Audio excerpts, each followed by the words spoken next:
Graça e paz, muito bom dia, boa tarde ou boa noite para você que está comigo aqui no nosso canal, para juntos fazermos a leitura da palavra de Deus. O que vocês estão vendo de diferente? Estou em casa de novo, que bom, né? Fiz uma ótima viagem, viajei a noite inteira. Saí de São José do Rio Preto às 10h30, cheguei aqui em Portelândia 1h da tarde. Não, uma hora mais ou menos. Porque eu cheguei em Mineiros meio-dia, não, cheguei mais de 1 hora aqui. Mas foi bom, dormi bastante, foi bem gostoso. Gente, eu fiquei devendo para vocês a introdução de Números, né? Então vamos lá? Vem comigo, vamos ler a introdução de Números, porque nós já estamos lá na frente, né? Moisés precisava aprender a liderar o povo hebreu, o qual precisava aprender a obedecer a Deus, e tinham que fazer isso em conjunto. Moisés com o povo e o povo entre si. No mundo real, a aprendizagem demanda esforço. No mundo das pessoas de carne e osso, a convivência naturalmente se desenvolve em conflitos.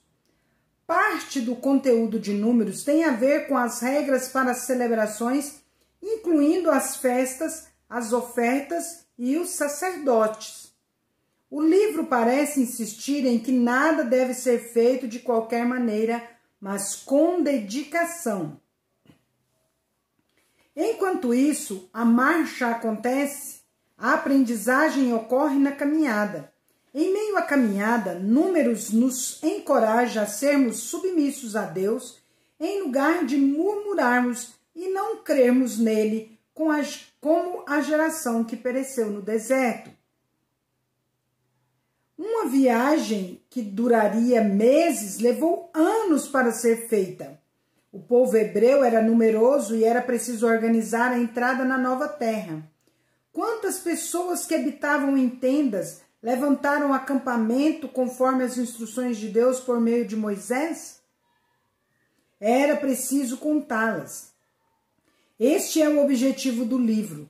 Servir como uma espécie de livro de registros a ser consultado quando a terra fosse conquistada.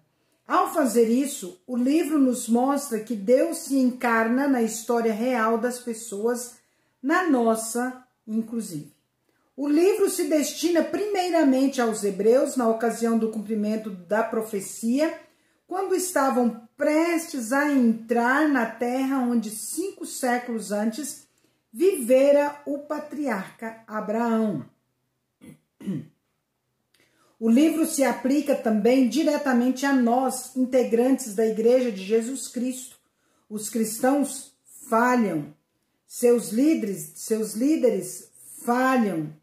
Os cristãos brigam entre si e com seus líderes.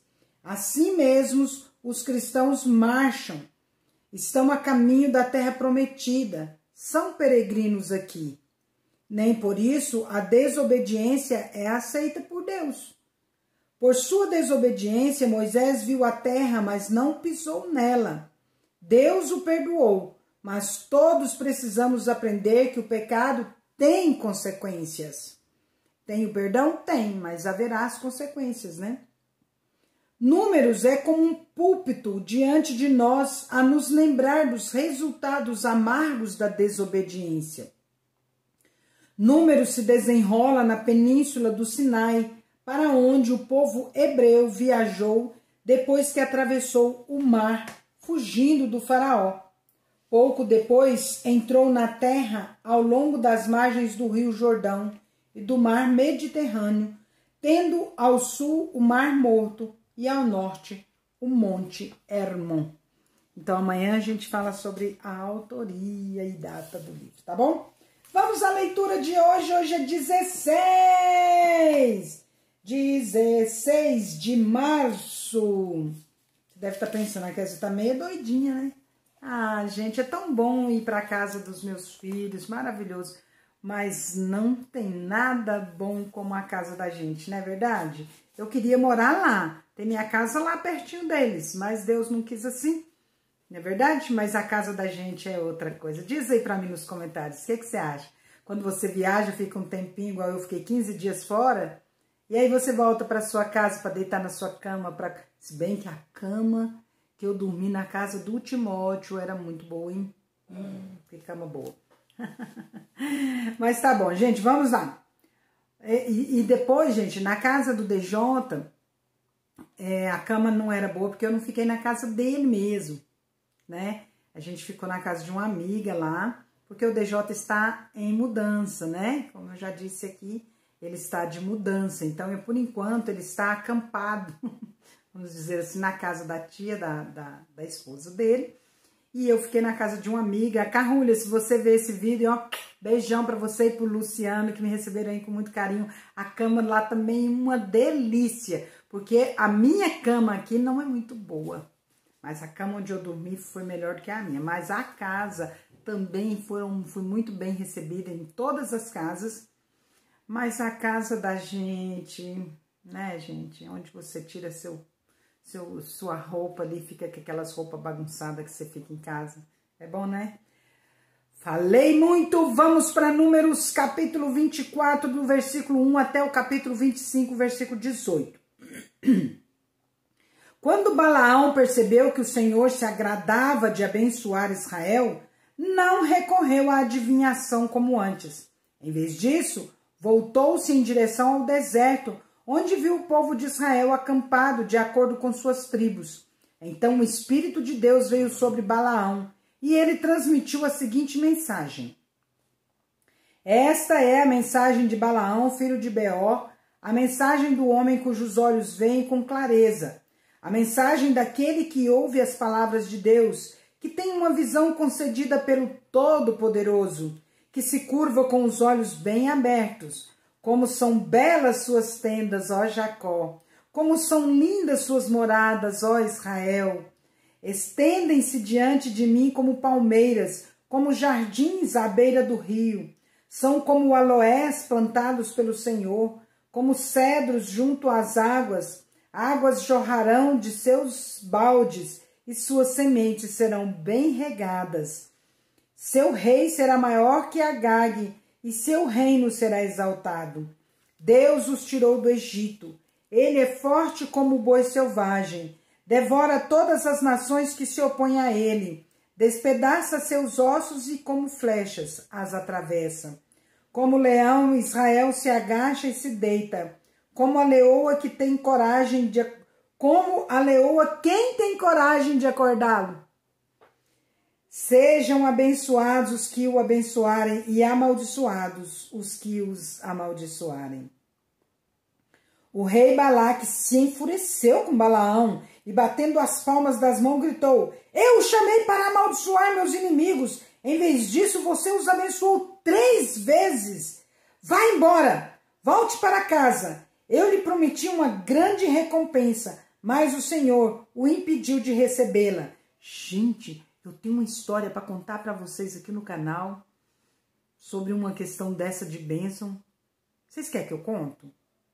Então tá, se vocês quiserem que eu conte para vocês, inscreva aí no canal que eu vou contar amanhã.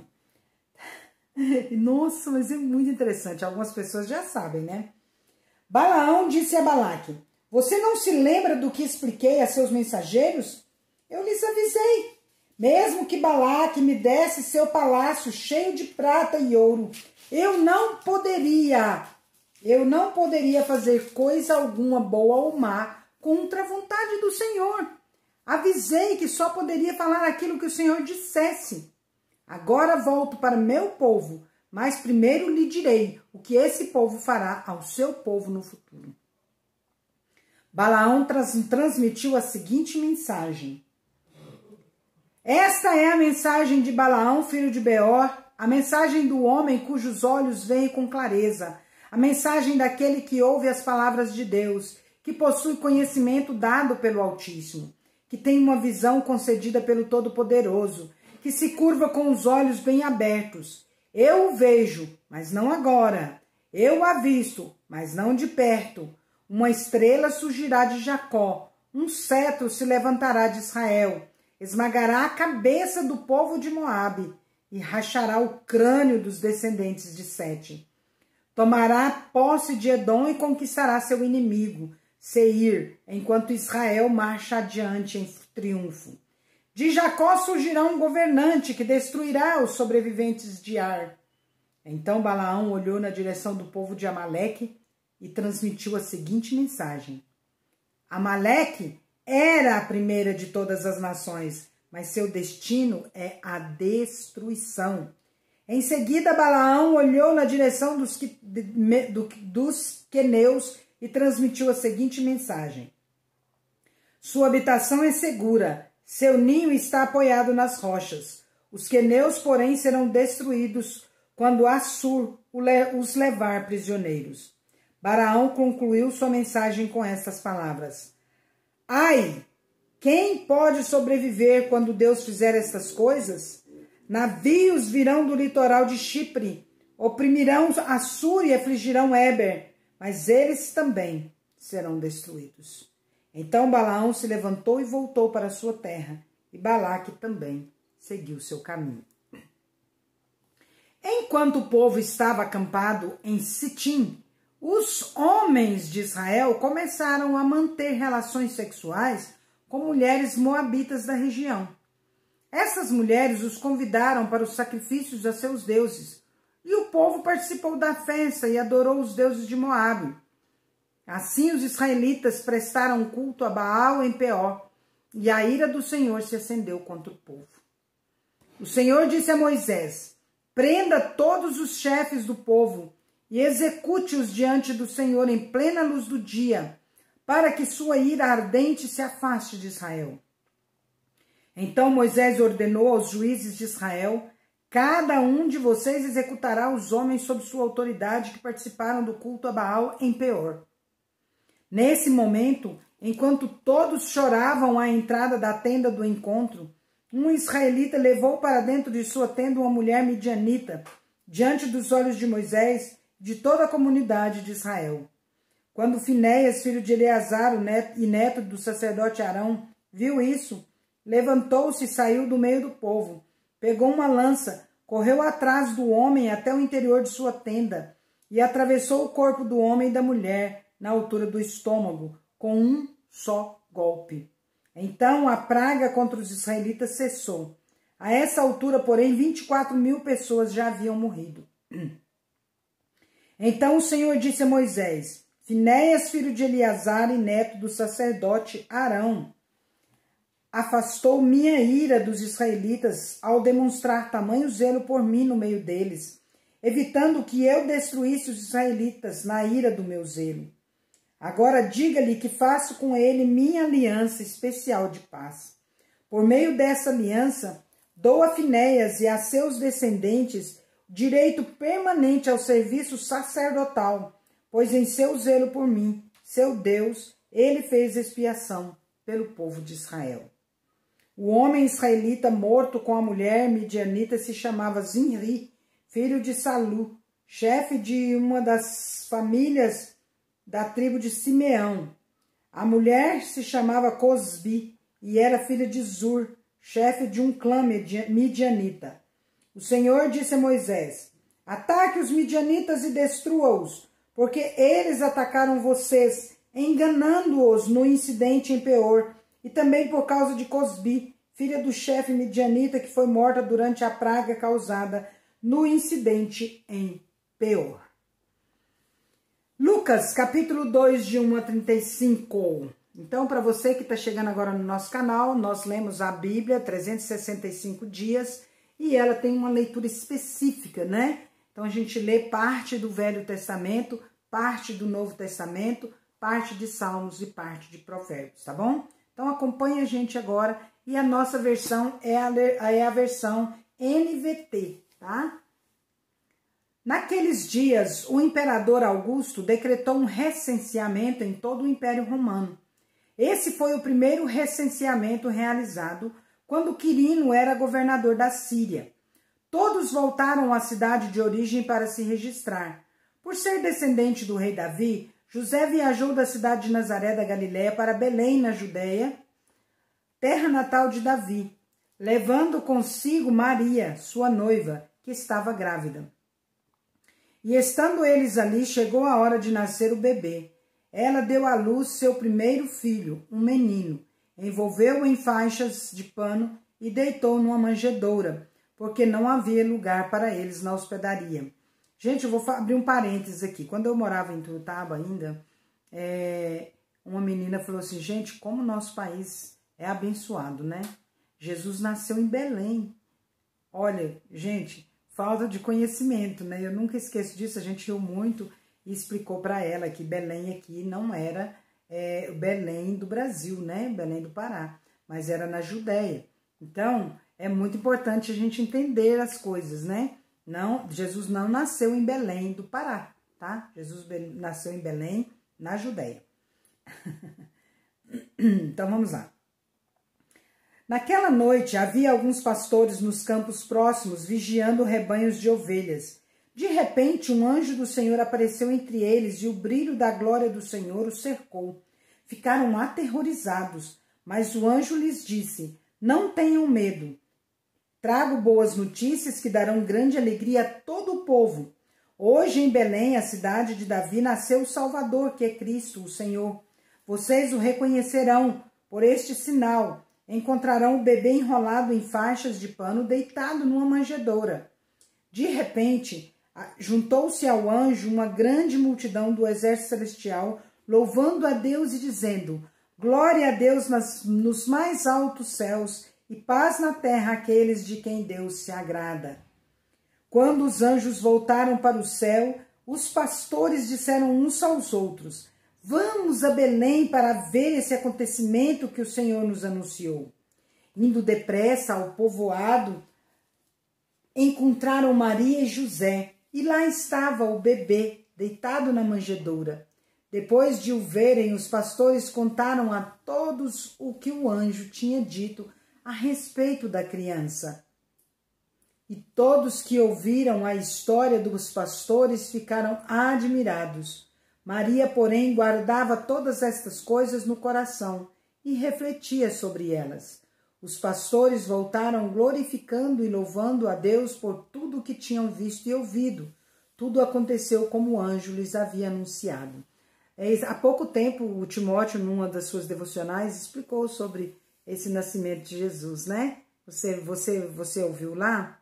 Que interessante. Complementa nossas leituras, né? Faz bem ouvir as devocionais. Entra no canal do meu filho, Timóteo Batista, Timóteo com TH no final, Batista, e que você possa acompanhar as devocionais e ser abençoado ali também.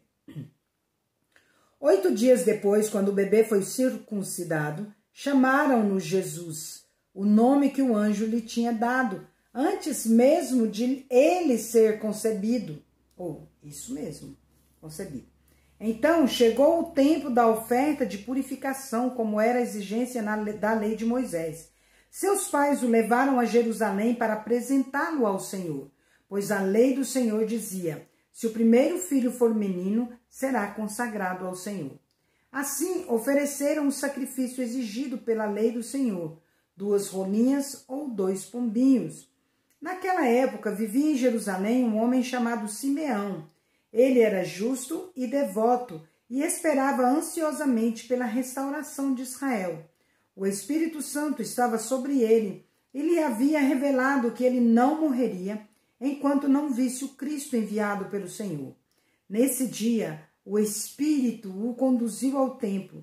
Assim, quando Maria e José chegaram para apresentar o menino Jesus ao Senhor, como a lei exigia, Simeão tomou a criança nos braços e louvou a Deus, dizendo, soberano Deus, agora podes levar em paz o teu servo como prometeste.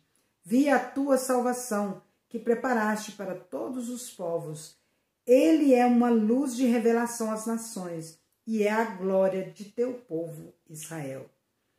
Os pais de Jesus ficaram admirados com o que se dizia a respeito dele. Então Simeão os abençoou e disse a Maria, a mãe do bebê, este menino está destinado a provocar a queda de muitos em Israel, mas também a ascensão de tantos outros. Foi enviado como sinal de Deus, mas muitos resistirão a ele. Como resultado, serão revelados os pensamentos mais profundos de muitos corações, e você sentirá como se uma espada lhe atravessasse a alma. Mãe, né? Salmo 59, de 1 a 17. Ao regente do coral, salmo de Davi sobre a ocasião em que Saul enviou soldados para vigiar a casa de Davi, a fim de matá-lo, para ser cantado com a melodia Não Destruas. Livra-me de meus inimigos, ó Deus, protege-me dos que vieram me destruir. Livra-me dos criminosos, salva-me dos assassinos. Armaram uma emboscada para mim. Inimigos ferozes estão à minha espera, Senhor. Embora eu não tenha pecado, nem os tenha ofendido. Sou inocente, mas eles se apressam em me atacar. Desperta, vê o que está acontecendo e ajuda-me. Ó Senhor, Deus dos exércitos, Deus de Israel, desperta e castiga as nações. Não tenhas misericórdia dos traidores perversos. Eles saem à noite rosnando como cães ferozes, enquanto rondam a cidade. Ouve as coisas imundas que lhes saem da boca. Suas palavras cortam como espadas. Afinal, quem nos ouvirá? Dizem com desprezo. Mas tu, Senhor, ris deles, zombas das nações. És minha força, em ti espero. Pois tu, ó Deus, és minha fortaleza. Em seu amor, meu Deus está seguro. Em seu amor, meu Deus estará comigo. Permitirá que eu triunfe sobre meus inimigos. Não os mate para que meu povo não se esqueça depressa. Dispersa-os com teu poder e derruba-os, ó Senhor, nosso escudo. Pelas coisas pecaminosas que dizem, pelo mal que há em seus lábios, que sejam apanhados em seu orgulho, em suas maldições e mentiras. Destrói-os em tua ira, extermina-os por completo. Então o mundo todo saberá que Deus reina em Israel. Eles saem à noite rosnando como cães ferozes, enquanto rondam a cidade. Andam à procura de alimento, mas vão dormir insatisfeitos. Eu, porém, cantarei sobre o teu poder. Cada manhã cantarei com alegria sobre o teu amor, pois tu tens sido minha fortaleza, lugar seguro em minha aflição. Ó minha força, a ti canto louvores, pois tu, ó Deus, és minha fortaleza, o Deus que mostra amor por mim. Provérbios 11, 14. Sem uma liderança sábia, a nação cai.